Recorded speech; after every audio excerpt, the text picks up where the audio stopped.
this is a discussion on how important the economic growth is for security. And we have an excellent and wonderful opportunity to collectively interview Ambassador of the United States to Latvia, Christopher Robinson. So we're going to start with a small conversation of ours, but at any point when you want to raise a question or make a statement, please raise your hands, and then we'll get back to you immediately. Ambassador Robinson has previously served as a Deputy Assistant Secretary in Bureau of European and Eurasian Affairs at the U.S. Department of State, has also been posted at the U.S. Embassy in Moscow, a U.S. mission to the Organization of Security and Cooperation in Europe, which is in Vienna, and also to Nicaragua, to Belarus, to Iraq, to Canada, and he also speaks Russian. That was a bit surprising to me, because that means that don't try saying anything behind his back in this country. He's going to understand in any language. So, Ambassador, this is a wonderful opportunity for us. You have been commenting on Latvian media, on Latvia's economy as well. Quite a lot of things which have been creating some of the interest and some of the traction, which is always outsider's perspective, a friendly perspective from the outside. It's an essential contribution to coming to the right decisions. But well, few weeks ago, we had a situation where Minister of Foreign Affairs of one country, of one political entity, said that Latvian economy is not complex enough for the investors to be coming in. So that basically, well, our financial system is relatively underdeveloped if we compare with London or New York. It is also, well, or Frankfurt. The same is with fintech industries, that we have environment, we have good and smart people, we have good and excellent companies, but that's still not the environment in which it would attract massive influx. What would be your suggestion to the Latvian decision makers, to the Latvian businesses, to Latvian people? Can we in any way change it somehow very quickly? How to get rich quickly? Great question, and Kārlis, thank you, and to Leah for hosting this discussion today.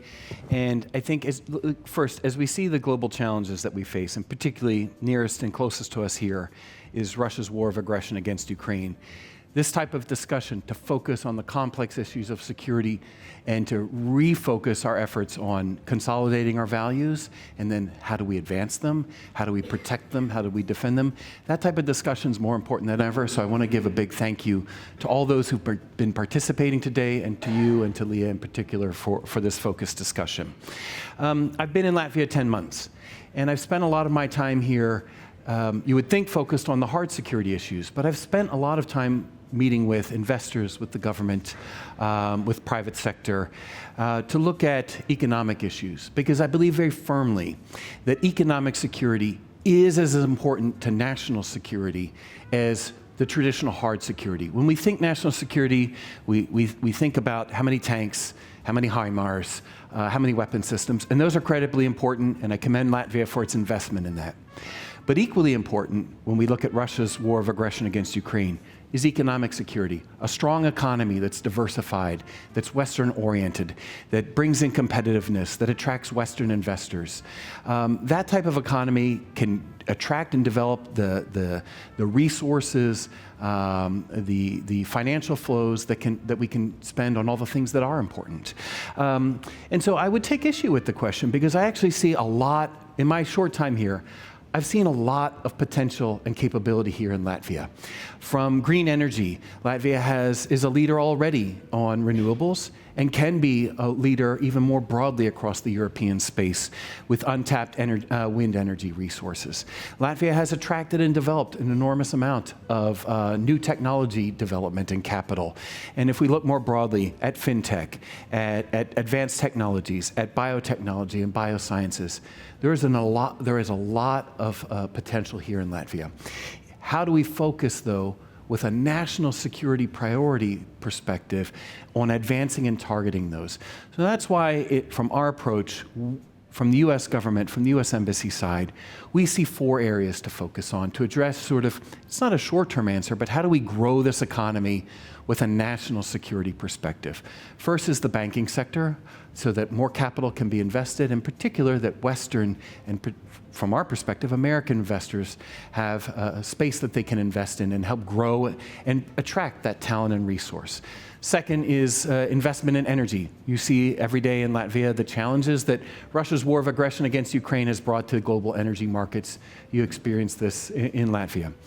How do we invest in the green energy transition? We believe strongly that Latvia needs to put more focus on a comprehensive energy strategy that makes space and makes clear the pathway for private sector investment so that you can attract the resources, the technology, and the capital to grow this.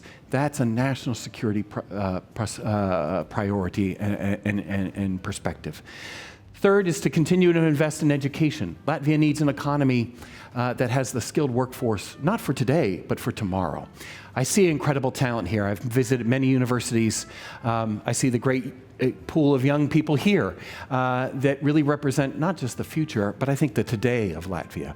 But how do we make sure that there's the investment in that education and so that research and innovation can be applied and retained here and developed in Latvia? I think there needs to be more investment in that.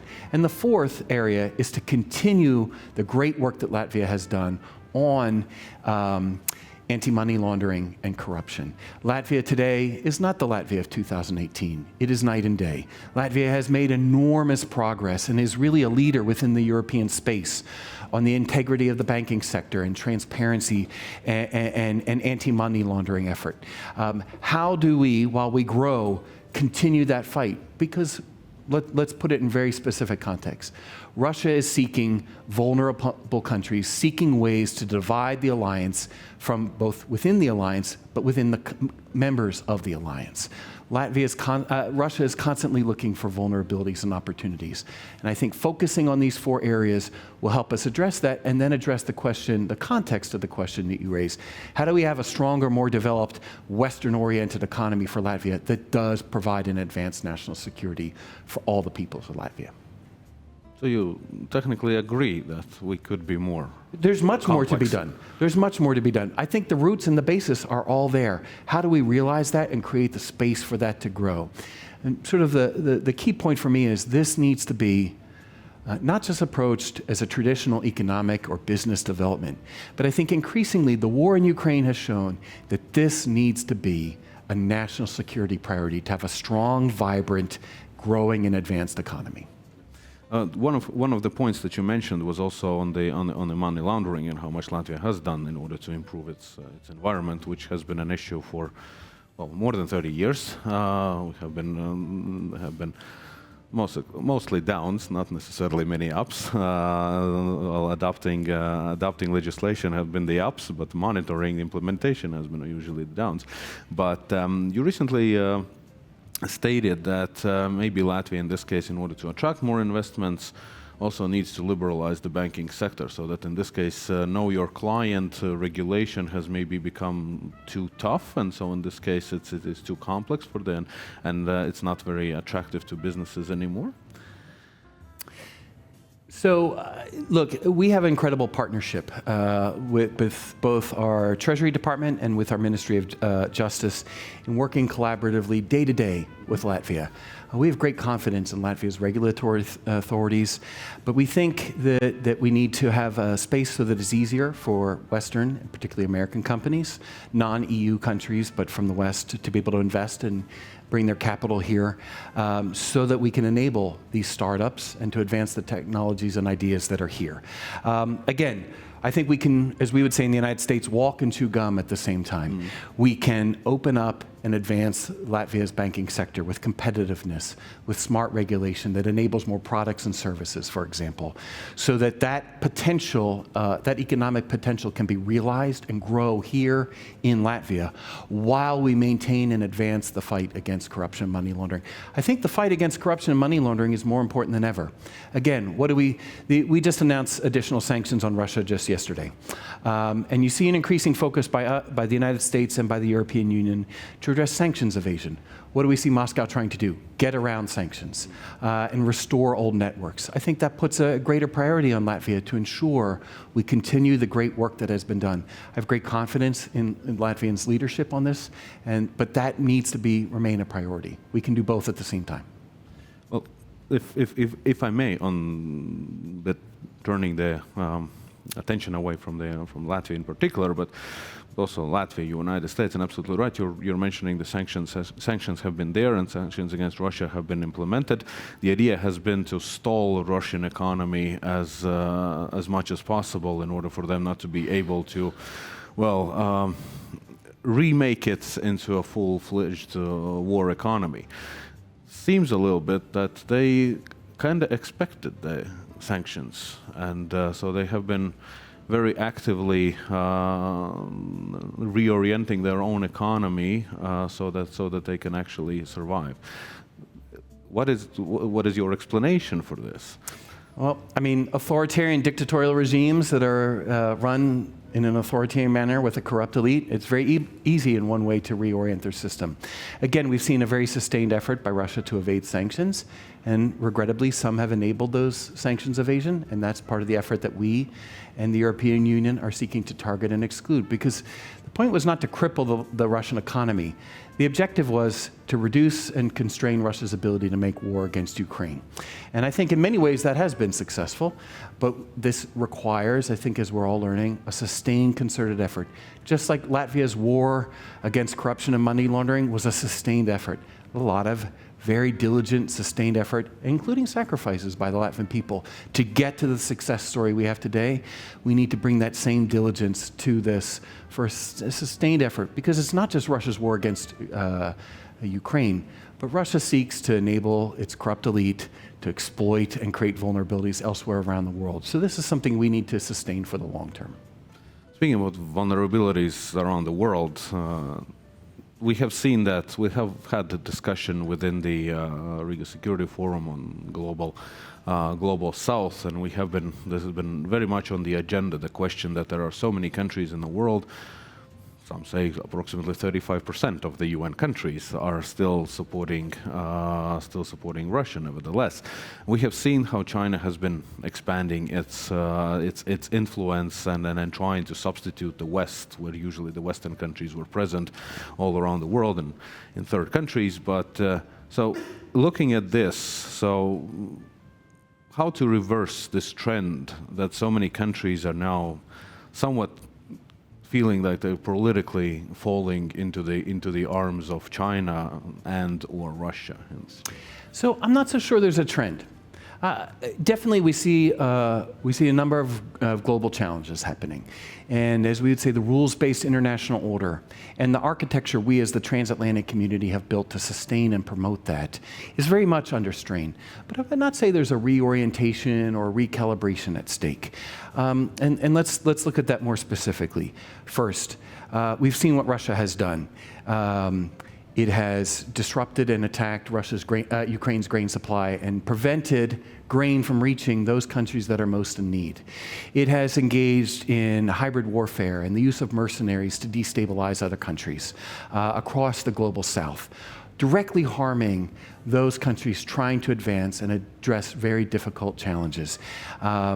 So we've seen Russia undermining the global South and making their advancement and growth that much more difficult and putting lives at risk across the global South. We've seen other countries become partners in the, if you will, in the Belt and Road Initiative or other efforts that are less than transparent by China. And we've seen then subsequently that some of these countries are trapped in debt or have not realized the economic gains that they would like to see. And it did not bring the benefits they had hoped to, but in fact put them in a very difficult position. And so we've seen, I don't see necessarily reorientation. What I see is the United States and Europe working together to reach out to the global South in partnership and cooperation to offer a better way forward that can help advance the prosperity and security for all our people. From the United States perspective, we can look at PEPFAR, our program to address the global AIDS and HIV epidemic. That has saved 25 million lives and invested capacities in the global South to advance their own economies and their own health sector. That's real partnership.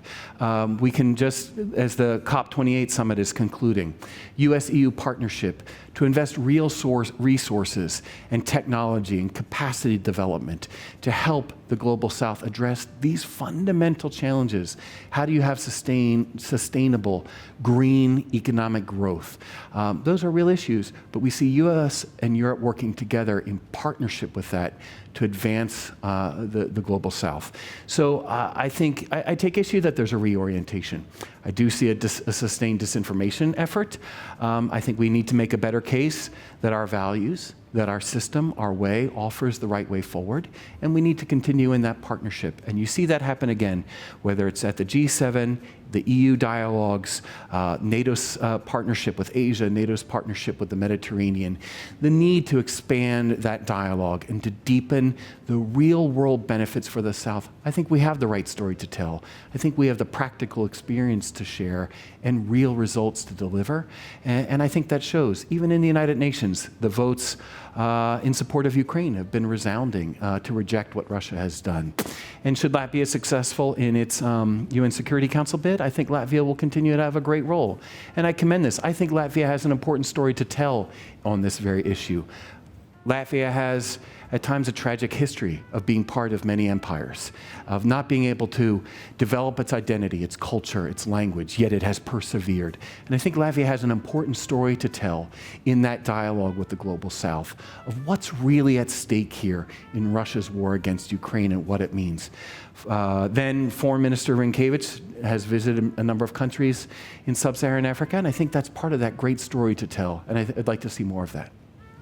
Oh, well, thank you. You're more positive about Latvia's story and success story than I think there's a most lot of the for Latvians. Latvia to be positive about in terms of security, in terms of development, in terms of opportunities ahead of us.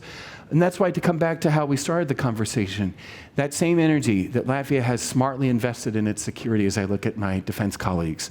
Latvia is a leader across Europe, at 2.7%, getting to 3%.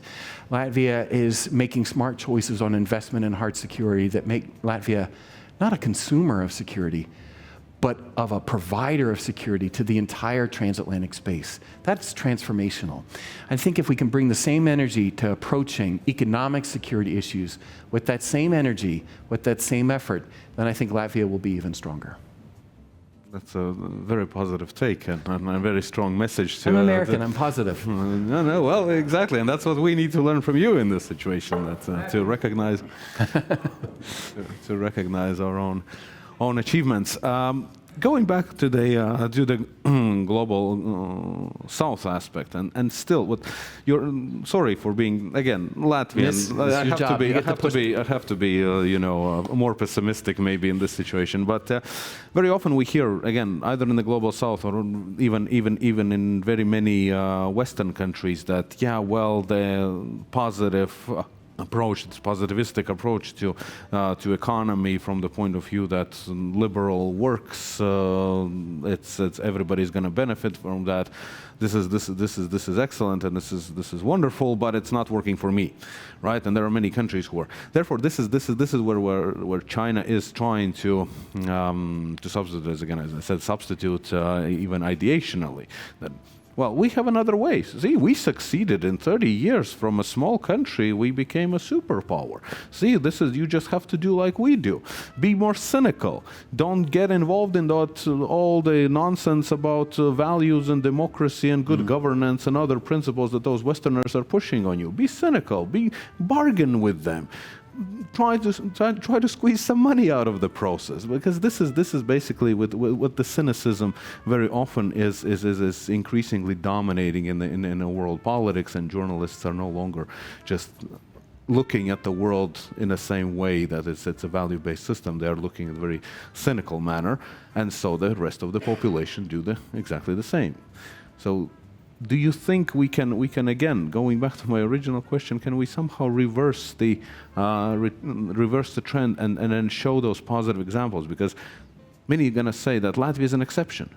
if you're going to ask the Russian leadership, they're going to say that Latvia is not even an exception. Latvia is a failed state. Latvia is failing there, and there. From the symbolic perspective, right? They don't want to have a success story, which is that is Western. correct. Russia does not want a successful Latvia. Yes, exactly. So in this sense, and that's the challenge. But how do you? What is the?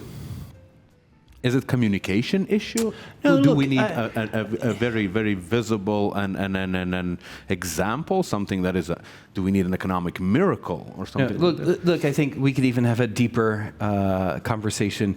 This is a challenge I think we face as national security professionals. How do we explain to our people the benefits of security policy of these investments? And I think what you're getting at is a broader challenge of how do we explain to the broader audiences, to the global South, the benefits of partnership and the system on which that partnership is built. It's not what Russia would have, which is a partnership of colonialism and empire, but it is a partnership based on shared values of equal participation and mutual benefit, ultimately, from that.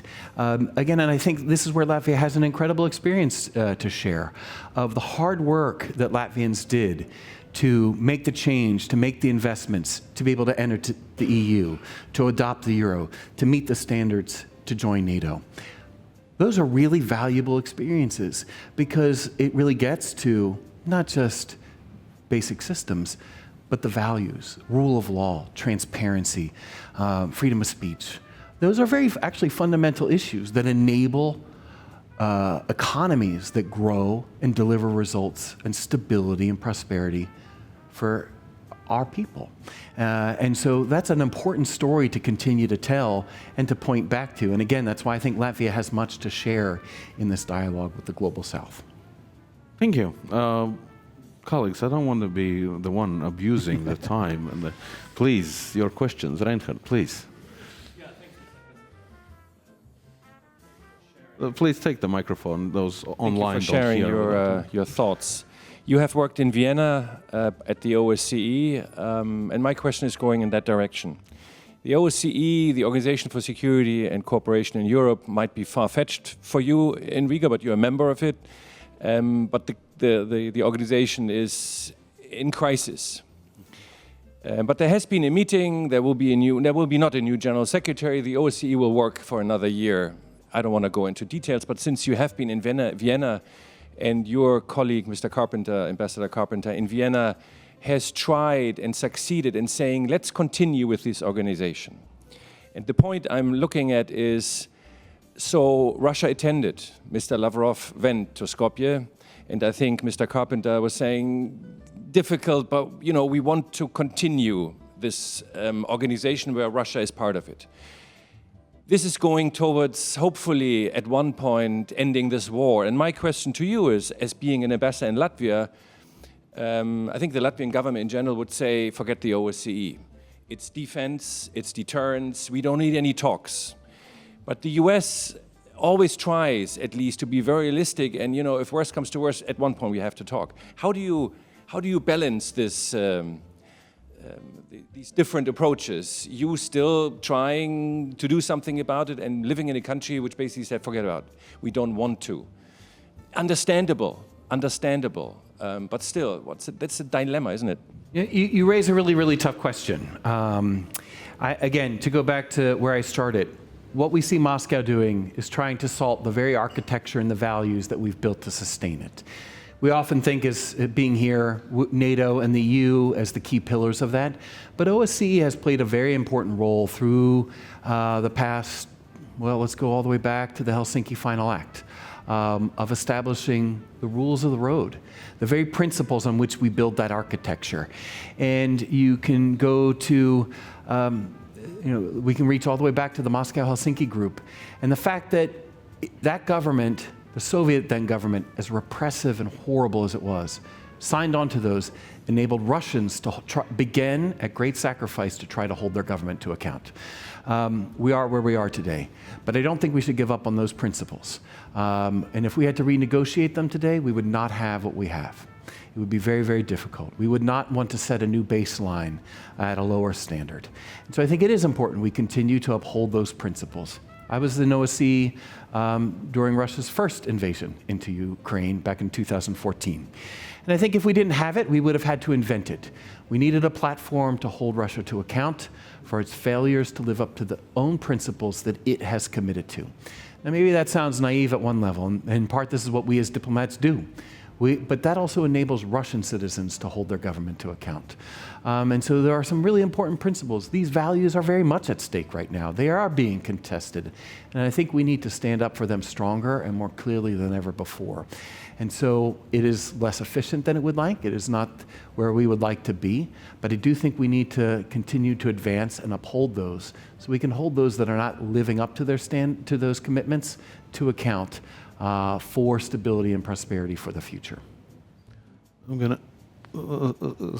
Sorry, Gins. You can always have the follow-up question to everybody's question. Yes, exactly. This is good. Good cop. We call this good cop, bad cop. Yes.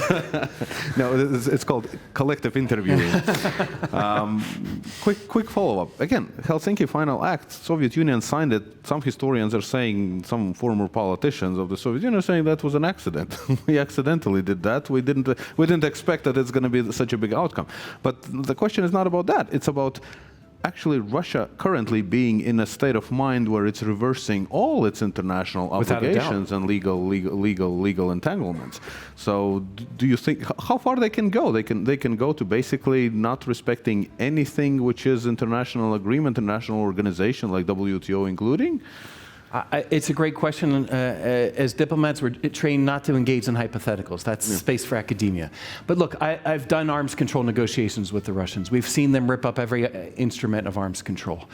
We've seen them violate nearly every, from the UN, pick your UN document, pick your treaty, Russia's essentially in violation of them at this stage, either in spirit or in letter. And so we see a concerted effort to upend and rewrite the rules-based international order.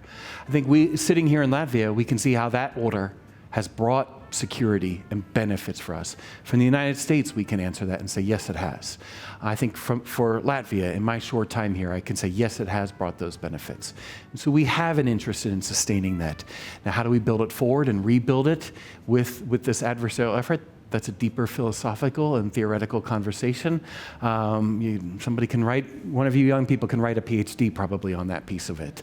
But more seriously, that's why we do need to speak up and uphold those values. It's still the right way that brings stability and security and prosperity for people, even if we have an adversary working hard to undermine that. The values that these are based on are more important than ever.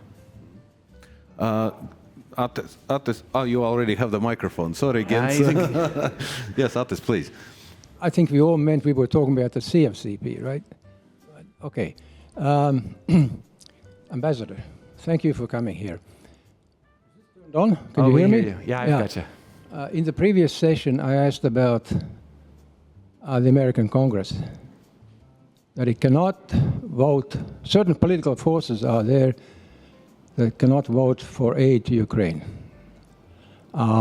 You must be aware that Europeans are getting cold feet about that, because tying American security policy to domestic policies is worrying us, really worrying us.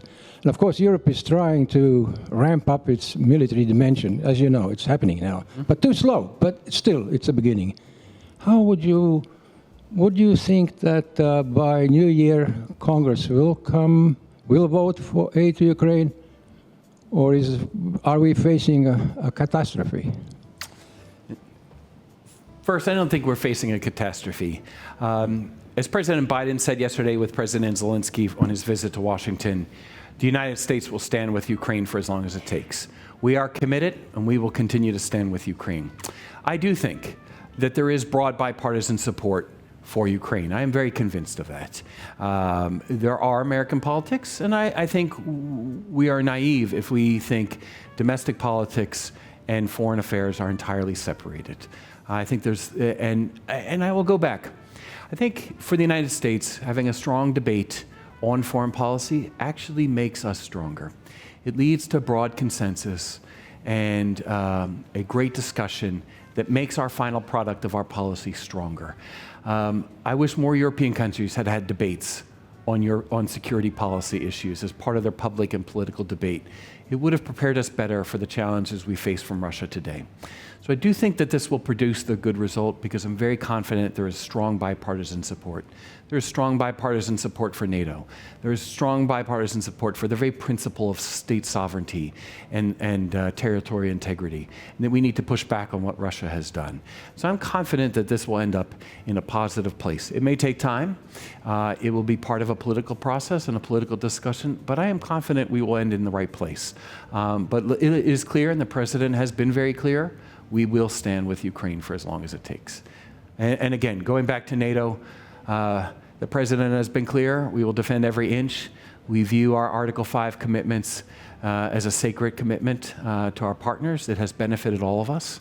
We are the beneficiary, the sole beneficiary of the invocation of Article 5. And so those are commitments that really are fundamental for us, and we will stand by those commitments. Gens, sorry for keeping you that long away from the microphone. For those who don't know me, I'm a former diplomat and currently fellow at the Latvian Institute of International Affairs. So I will have to correct my German friend. Being a former diplomat, he said something about Latvia, which is not true. Latvians are still member of this organization, which was and we play our part. It's not that we say, okay, forget about it. We are there. We work with our partners and allies for the future of this organization, which is currently in a very it has a big problem, right? Yeah.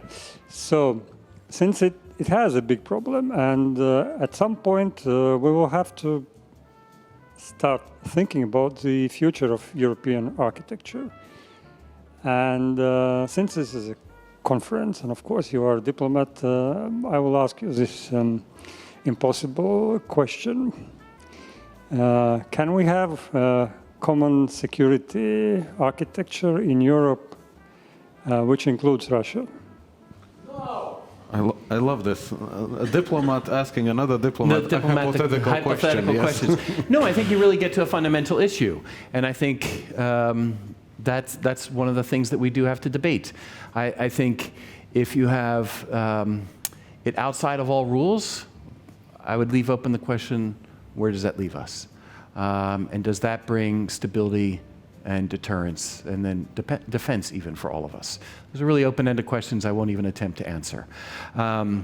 That's why we do have to go back to advocating and upholding those values and holding those to account. There's no such thing as a former diplomat. Once it's in your DNA, you're still a diplomat. But so I think these are important questions that we do have to grapple with. Look, Russia tried to reset that architecture. We can go back to Medvedev, then President Medvedev's proposal around 2008 or so, to reset the architecture.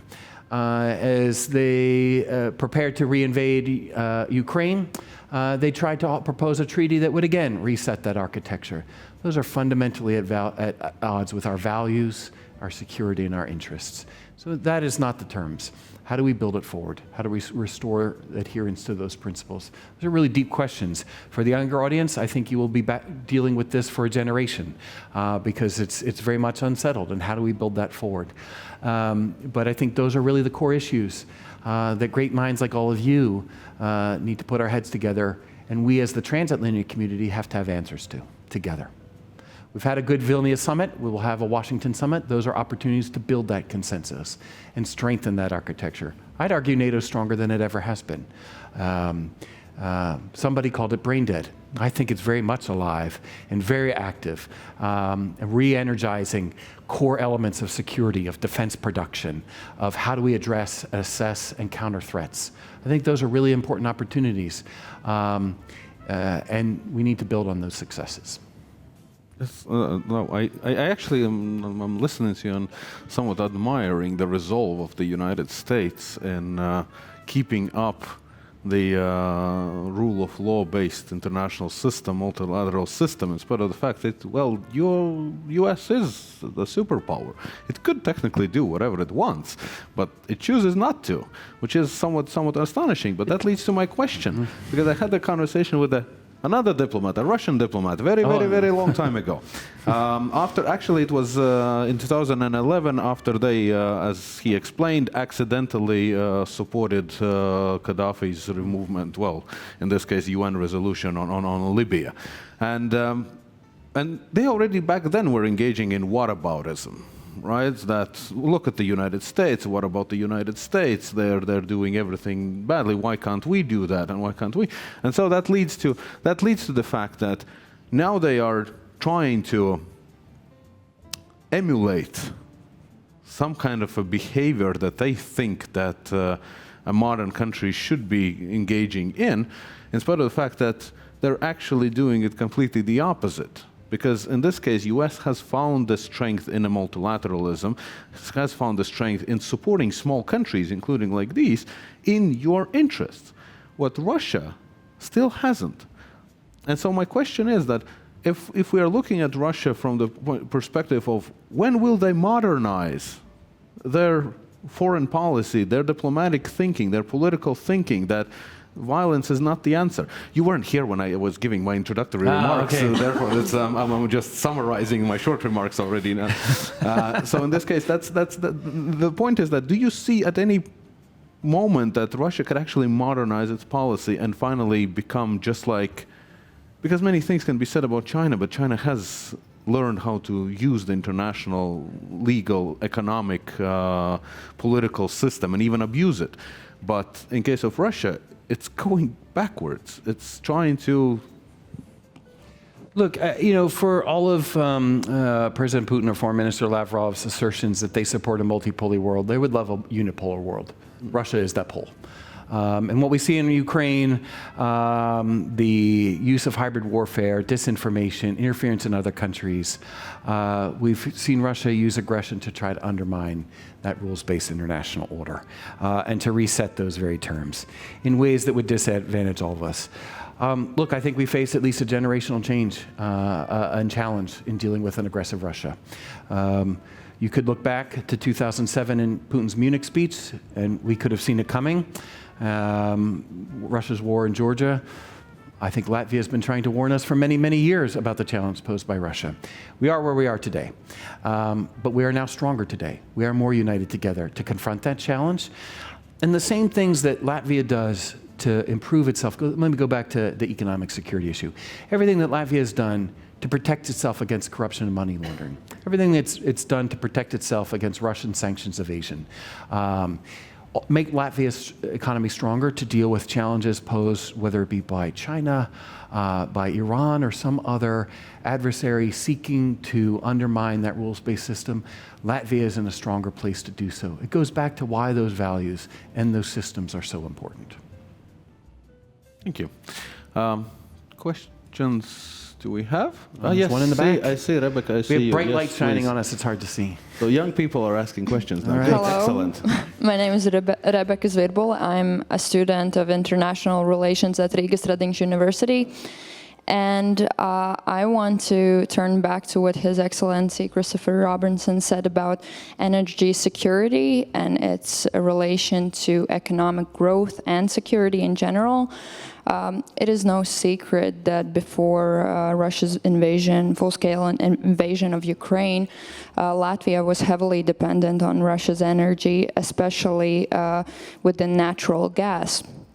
And right now, we're taking liquefied natural gas from Lithuania.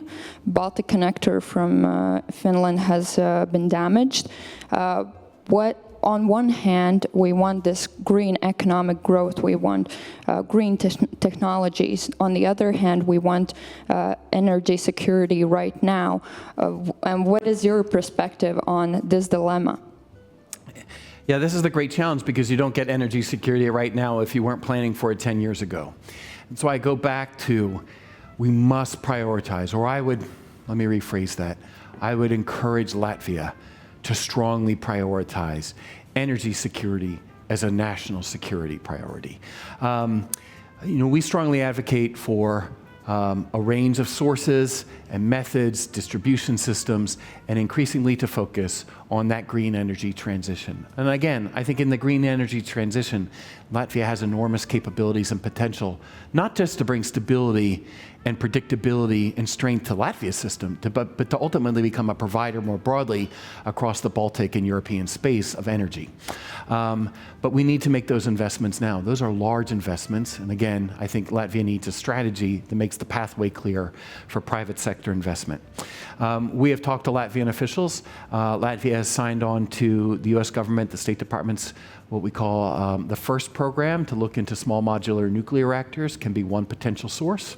Latvian officials have also looked at green hydrogen as one potential, another alternative source. Obviously, wind, solar, and hydro and biomass all provide ready, available, with the proper infrastructure and pathway, provide real opportunities for Latvia. But it comes to making concerted decisions now. And I'll go back to how you started your question. And I think that's where, to me, the challenge is. Again, I give Latvia great credit and leadership for being really at the forefront of the effort to get Europe off of dependence on Russia for energy. I think that's had the reliance on Russia for energy had grave consequences, including for here in Latvia.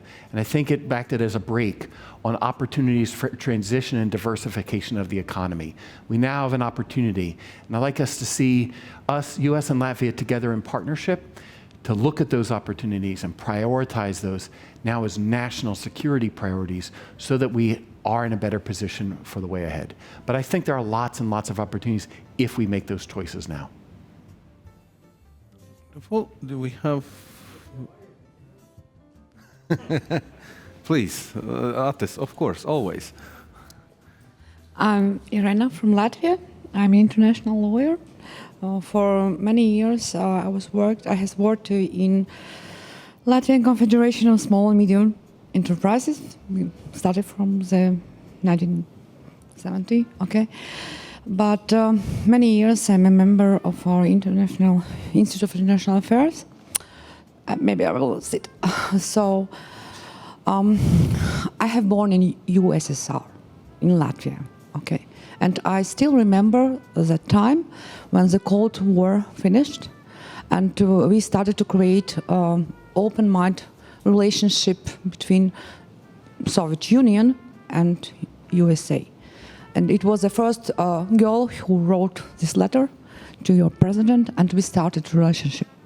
And now, mostly I'm communicated with businessmen, yes, in economic field. But I'm thinking about our future, what will happen in with our children and grandchildren, because Russia created absolutely abnormal view of our Baltic states, not only about Latvia, yes, that we are enemies, that we are nationalist countries, yes, something absolutely crazy, something like fascism. It's not possible to. I have thought what they show on TV, yes, and I have spoken with Russian businessmen who are very angry that we have said them goodbye, go out from our Baltic states. The game is over. And what shall we do with our future, with our children? How we is this propaganda? It's something unbelievable what they are showing. What do you want? I ask for them. Okay, you are coming to us. We have been friends for 30 years. We are independent. Why shall we Latvian cannot live in our own country to speak our own language? What is the problem? And they would like to restore Soviet Union. They said, okay, Ukraine is first, then Moldova, then Baltic states. Wow, very simple. And they are educated in this way. All new generation started from childhood. What shall we do in future with our children? We are neighbors. I don't know. Who will find diplomats or which countries will create this new dialogue? How to have the debate with the future Russian diplomats? again, that's why I do think we have a generational challenge. Again, what do we see in Russia's war against Ukraine? We see a war on a culture, a people, and to restore empire. And we've seen Russia use that same rhetoric against Latvia, against your very identity and legal existence. And we need to prepare. I think continuing to counter disinformation is a key piece of this, but really going back to build those fundamentals so that Latvia is strong. Again, from the defense side, I think we're all well on that pathway.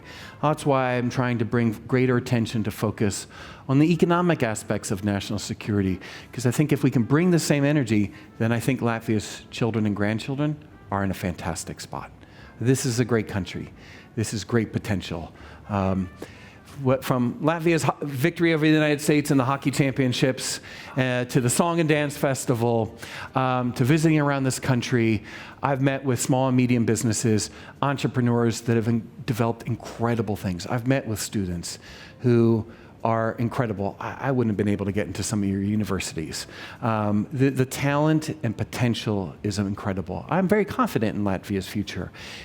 But I want to make sure what I'm trying to encourage is that we make those right decisions together, or at least Latvia make the right decisions. We stand ready in partnership to help and support, to make those investments, to look at these issues as national security priorities. The war in Ukraine should cause us to bring, a lens, a microscope or a magnifying glass to these challenges. And I see them not so much as challenges, but as opportunities to make those smart choices so that, to answer your question, that the security and prosperity of Latvia's children and grandchildren is much more secure.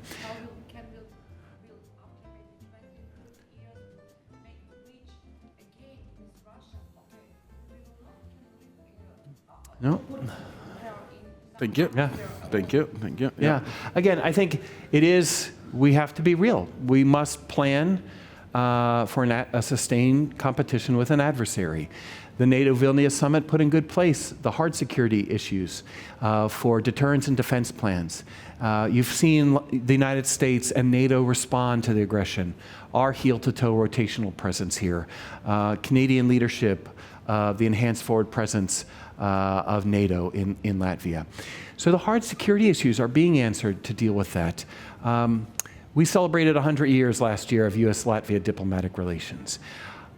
Those began with great optimism and then a long period of terrible tragedy, and again conclude with great optimism and possibility. What I'm trying to look at is, how do we lay the foundations for that next 100 years? And I feel very confident on the security issues. We're on a very good pathway. And again, it's because of Latvian leadership, and we're glad and proud to be a partner with Latvia in that. And I'd like to see the same energy and focus brought to some of the economic security issues as a national security priority. I'm very confident that those next 100 years will be stronger and better. Ambassador Robinson, one last question. We're running out of time. Plus, I want to hear more positive things about Latvia. There are people who are saying that the Baltic states, Latvia, we are on the border with Russia. We are on the border of the Western civilization, so eastern border of the Western civilization. It's not safe to invest. What would you say to those people who are saying that no, it's better, it's safer somewhere in France or somewhere else, that the Baltic states, in spite of their advantages, there is a big disadvantage. It's too risky. So I have a very simple answer, very undiplomatic. And it's a short one. Latvia is a very safe place to invest. And I have been delivering this message to the investor community. President Rinkevich and I were in Boston for the Spotlight Latvia conference to deliver that exact same message to potential investors. Latvia is a safe place to invest. I would even argue, because of Latvia's threat perception and awareness and the integrity and strength and the partnership we've all developed together of institutions from law enforcement to military to judicial to regulatory bodies, Latvia understands better the threats and is well positioned today for the threats Latvia faces and the Western economies face for the future than many others are, and understands that threat. And I go back to the point I made earlier. likewise, because of Latvia's investment in defense, in its own investment, and we have been glad to be a partner with that. We announced $70 million as part of naval strike missiles. We're working with border guards to advance and protect Latvia's green border, for example, both with Russia and Belarus, that we are working in partnership to support Latvia's efforts to make that security even stronger. So I'm very confident in the security of investments here. What I want to see is that there's more of those, that there's the investment climate, if you will, that enables and permits even more of that, so that Latvia has the economic security to capitalize on all of that. Thank you. Thank you. That's a very positive, optimistic, and encouraging. Positive person. Well, yeah, exactly. But this I is am very encouraging. fortunate to be the U.S. ambassador to Latvia. Latvia is a great friend. It is more than an ally. It is a friend and partner for the United States. Very privileged to get to be here as the U.S. ambassador. Ambassador, as a Latvian to a very optimistic American, you know, there is a psychologist that usually saying, when you move to a new country, it takes you 7 months up to a year when you are very positive. Right? Afterwards, you start learning that. I just wish you. I do not think it will end. It will not end. Yes. I've only begun to scratch the surface of all that Latvia has to offer. Wonderful, wonderful. Thank you very much for such a great discussion. A round of applause, please. Before. Well, thank you.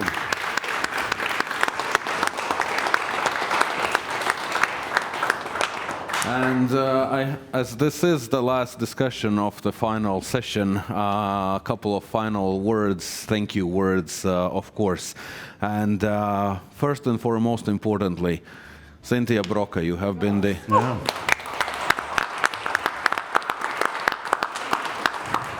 The soul, the face, the brain, the hands of this whole event. You're wonderful, you're amazing by doing this. Thank you so much. Albina Chlobnitska, thank you very much for assisting and joining the Institute recently.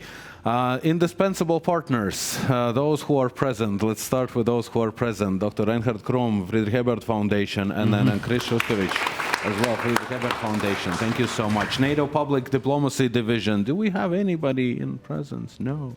But we are still, nevertheless, extremely thankful. And to very many embassies who have been joining in, to those who have been supporting us regularly, the Riga Security Forum, the Polish Embassy, the Spanish Embassy, the Canadian Embassy in Riga, of course. To the newcomers, to the U.S. Embassy, exactly, the next one, the newcomers to the Riga Security Forum. We have had so many projects together before, but it's fantastic, and we're glad to be a part. Thank you for the opportunity. Thank you. This is, and of course to our corporate partners, 5G Techritory, Patria Group, who also left at one point, Riga Graduate School of Law as well, of course, and to our informative partners, information partners, Public Broadcasting of Latvia, eng.lsm.lv, Baltic Times, and TV4. This is a wonderful season of discussions, these wonderful episodes that we have. This was the 5th season, and we are starting the process of the 6th season.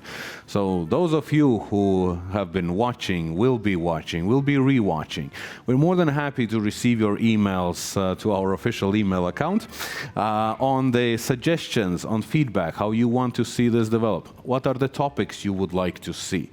Because this is the central idea of the Riga Security Forum, to be an open discussion, and so that in this case, embassies, colleagues, you're willing to have discussions, partners, you're willing to have discussions within the framework of the Riga Security Forum. We are more than welcoming your input in any form that you seem available to us.